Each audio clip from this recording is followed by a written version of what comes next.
दोस्तों नमस्कार। मैं हूं संजीत कुमार और आपने देखना शुरू कर दिया है ज्ञान असली जॉब न्यूज।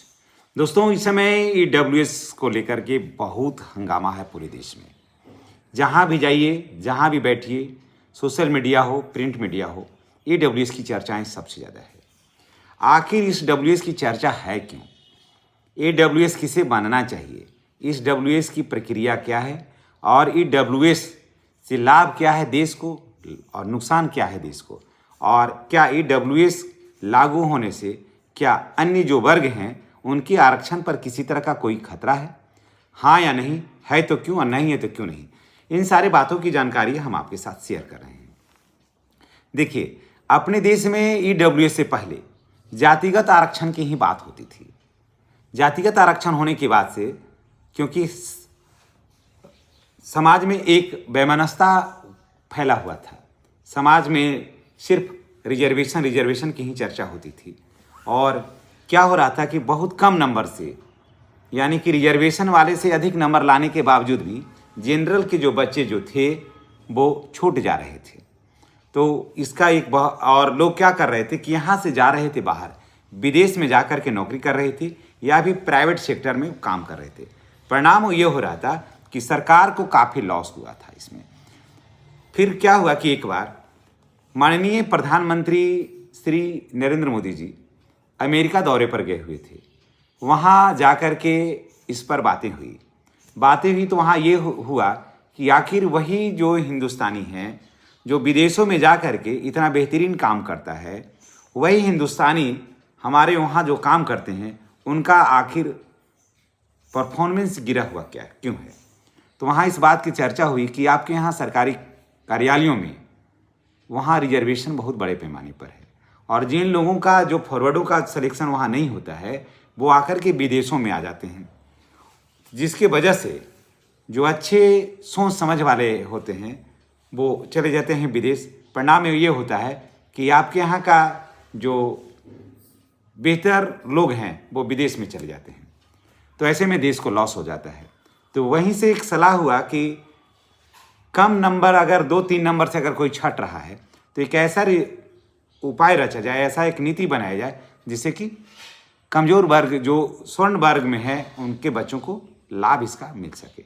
तब उभर कर आया ईडब्ल्यूएस। जी हाँ, स्वर्ण जातियों में आर्थिक रूप से कमज़ोर बच्चों को रिजर्वेशन का लाभ, और यहीं से मामला फिर जो है ना पूरे देश में गरमाया और माननीय सुप्रीम कोर्ट ने भी इसे मामला सुप्रीम कोर्ट भी गया और सुप्रीम कोर्ट ने इस पर मुहर लगा दिया कि नहीं, आर्थिक रूप से कमज़ोर वर्गों को भी आरक्षण मिलना चाहिए। जो ईडब्ल्यू जो एसी एसटी और ओबीसी के आरक्षण से ये अलग हो, उनके आरक्षण पर कोई असर नहीं पड़ेगा। ऐसा नहीं है कि ईडब्ल्यूएस का जो आरक्षण आया तो उनका जो रिजर्वेशन है उस पर कोई असर पड़ेगा, इस पर कोई असर नहीं पड़ रहा है। ये आरक्षण रहेगा तो भी उतना ही का सिलेक्शन उसमें होगा और नहीं और है तो भी उतना ही लोगों का वहाँ पर सिलेक्शन होगा। ये जो रिजर्वेशन आया 10%, ये जनरल कोटे से कट करके आकर के 10% यहाँ पर टिक गया। यानी कि एसी एसटी ओबीसी का जो आरक्षण का जो दायरा था उसको कमाया नहीं गया, वो आरक्षण का दायरा वहीं पर रहा और जनरल बच्चों का जो कोटा था, जो जनरल कोटा था, वहीं से काट करके 10% दे दिया गया। तो कहीं किसी को लॉस नहीं और संवैधानिक अधिकारों की रक्षा भी हो गई। अब चलते हैं कि ईडब्ल्यूएस आरक्षण होगा या ईडब्ल्यूएस बनेगा कैसे और ईडब्ल्यूएस से क्या फ़ायदे हैं, थोड़ा ये देखते हैं। अब सवाल ये उठता है कि ईडब्ल्यूएस का प्रमाण पत्र कौन बनवा सकता है? आवेदक कौन होंगे? तो आवेदक सामान्य वर्ग यानी कि उच्च जाति में वो पैदा हुए हों और यानी कि जनरल कैटेगरी में उसे होना चाहिए। परिवार की जो सालाना आय है वो 8 लाख से कम होना चाहिए।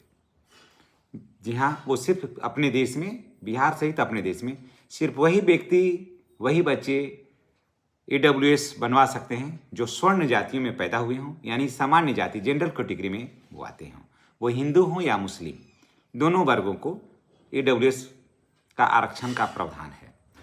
परिवार में की जो सालाना आय है वो 8 लाख से कम होना। अब संपत्ति से जुड़े हुए ब्यौरा भी हम लोग थोड़ा जान लेते हैं कि सरकार ने स्पष्ट किया है कि ये सीमाओं को पार नहीं करना है। यानी कहने का मतलब है कि खेती जो है वो 5 एकड़ से अधिक नहीं होना चाहिए। ठीक है, शहरी क्षेत्र में 1000 वर्ग फुट से बड़ा प्लॉट नहीं होना चाहिए या प्लॉट 100 वर्ग गज से अधिक नहीं होना चाहिए। ग्रामीण क्षेत्र में 200 वर्ग गज से अधिक नहीं होना चाहिए। अब देखिए प्रक्रिया में कुछ बदलाव हुआ है और ये प्रक्रिया में जो बदलाव है ना कुछ अहम है। जैसे पति पत्नी और बच्चे की आय ही जोड़ी जाएगी। पति पत्नी है तो ये नहीं कि है कि जैसे बच्चा बनवा रहा है आय तो माता पिता के बाद दादा दादी का आय जोड़ा जाएगा, तो अब नहीं होगा। सिर्फ माने बच्चे का माता पिता का आय जोड़ा जाएगा, उसी के आधार पर होगा। संपत्ति का ब्यौरा बनेगा और उसी पर ईडब्ल्यूएस बनेगा। उसके बाद सबसे बड़ा फायदा ये हो गया कि अब माता पिता का जो आय है, माता पिता करोड़पति हैं, इससे मतलब नहीं है बच्चे के माँ बाप का क्या आय है, ये अब देखा जाएगा। उसके बाद पहले अब इससे फायदा क्या होगा कि जो पहले अटके हुए थे आवेदन, उसके लिए एक नया गाइडलाइन जारी हो गया है। अब यहाँ पर ईडब्ल्यूएस बनाने में ज़्यादा कठिनाई नहीं होगी। अब सवाल ये उठता है कि आवेदन कैसे भरें, है ना, कौन कौन से दस्तावेज लगेंगे, जांच प्रक्रिया कैसी होगी। सरकारी दफ्तर को अब इसके लिए चक्कर नहीं लगाना पड़ेगा। आवेदन आप एकदम आराम से जाइए साइबर कैफे में 30 रुपया दीजिए और आवेदन भर दीजिए। यह जो होगा, आप देखिए सरकार ने इस पर सख्त निर्देश दिया कि इसे पूरे राज्य में एक समान लागू होना चाहिए। बिना जांच का प्रमाण पत्र नहीं इशू करना चाहिए और गलत जानकारी दीजिएगा तो कार्रवाई की जाएगी। अब आम लोगों को क्या फायदा होगा? आवेदन की प्रक्रिया इसमें तेज होगी, नियम बने रहेंगे और स्पष्ट और पारदर्शी भी बने रहेंगे। अनावश्यक भाग दौड़ नहीं करना पड़ेगा और ईडब्ल्यूएस का जो गाइडलाइन है उसको आराम से फॉलो भी किया जाएगा। कारण कि ईडब्ल्यूएस एक ऐसा मुद्दा है जो अभी देश में, अभी वर्तमान में न सिर्फ बिहार में, बिहार के बाहर भी ईडब्ल्यूएस पर बहुत ज़्यादा चर्चाएं होती है ना। जबकि ईडब्ल्यूएस किसी को भी प्रभावित नहीं करता है। ईडब्ल्यूएस अपने आप में एक आर्थिक रूप से कमज़ोर स्वर्ण जातियों के लिए ये रिजर्वेशन है। तो यहाँ से हमें नहीं लगता है किसी को कोई आपत्ति होनी चाहिए। और आपने देख लिया कि पूरा गाइडलाइन क्या है, रूल क्या है, रेगुलेशन क्या इसके असर पड़ेंगे, या आने वाला कल में इसका क्या असर पड़ेगा ये तो वक्त बताएगा। लेकिन इसके संबंध में आप क्या राय रखते हैं ये भी कमेंट करके बताइएगा। चलिए इसी के साथ हम आपसे विदा लेते हैं। नेक्स्ट वीडियो में हमारी और आपकी फिर मुलाकात होगी। चैनल पर नए हैं तो चैनल को सब्सक्राइब करके बेल आइकन को दबाना नहीं भूलिएगा। धन्यवाद।